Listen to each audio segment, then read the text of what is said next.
Subscribe करे खातिर लाल button दबाई और भोजपुरी के ताजा अपडेट पहले पावे खातिर घंटी वाला बटन दबाई।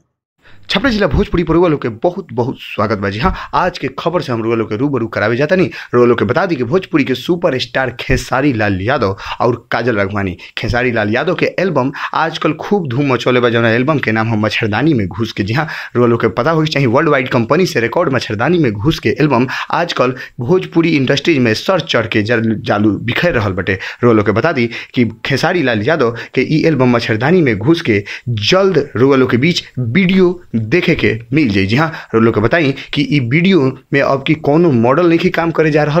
पहला बार लोकगीत में खेसारी लाल के साथ काजल राघवानी वीडियो में नजर आई हैं। जी हाँ, लोग खातिर बहुत बढ़िया क्षण हुई, अद्भुत क्षण हुई कि जब भोजपुरी के क्वीन अभिनेत्री काजल राघवानी खेसारी लाल के लोकगीत के एल्बम में काम करी हन तो रुआ लोग देखे खातिर एक नज़र जरूर तरसे, हमनियों के तरसे सन। लेकिन काजल राघवानी से यही बात भइलटे तो काजल राघवानी कहले बड़ी कि खेसारी लाल यादव के साथ हम तो फिल्म बहुत कैले बनी, लेकिन पहला क्षण हुई जब लोकगीत एक पहले बाबा धाम के कैसेट में कैले बड़ी, लेकिन लोकगीत में पहला बार काजल राघवानी रुआ लोग के बीच नजर आई हैं। जी हाँ, रुआ लोग हम इहो बता दी कि भोजपुरी में अपन शीर्ष स्थान जमौले काजल राघवानी अभिनेत्री के तौर पर उनका पास ई तनियो से फीलिंग नहीं है कि वो फिल्म से एल्बम करतारी। बस पॉपुलरिटी और पब्लिक के चाहत खातिर वो कुछ भी करतारी, काहे से कि उनकर पब्लिक से ही हर चीज़ बाटे। पब्लिक उनका के चाहता जानता तब उनकर फिल्म देखताटे, ऐसे उनका कोनो प्रकार के आपत्ति नहीं है खेसारी लाल यादव के साथ एल्बम करे में। जी हाँ, लोग बता दी कि एक वीडियो वर्ल्ड वाइड कंपनी से ही रिलीज हुई, जौना कंपनी से उनकर ऑडियो रिलीज भइल बटे। रुआ लोग इहो बता दी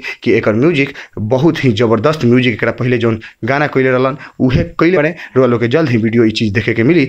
भोजपुरी के ताजा तरीन खबर रुआ लोग के बीच ऐसा ही ले आओ। बस लाल बटन दबा के सब्सक्राइब करिए और घंटी वाला बटन दबा के सबसे तेज